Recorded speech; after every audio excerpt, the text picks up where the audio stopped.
And I think that's one of the skills and arts that's missing in a lot of performance coaches and a lot of rehab providers as well, is this ability to just pick up and take their framework and apply it to any sport, any athlete. I think that's really one of the hallmarks of what separates the good from the great coaches and good from great providers in the space, is the ability to go from basketball to volleyball to soccer. And you look at some of the demands, like I can't really make a lot of comparisons between volleyball and soccer, but you're able to take a framework and apply it regardless of what the athlete's sport is. And I think there's something incredibly valuable in that.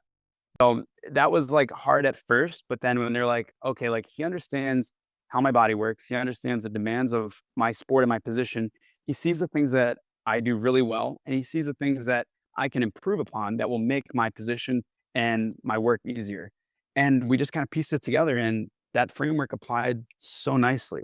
But it did take, some I don't wanna say, like, I can use the word craftiness for my business, but it took some craftiness to be able to peel back those layers to see them as, this is just a human who's trying to move in this way. They do this really well.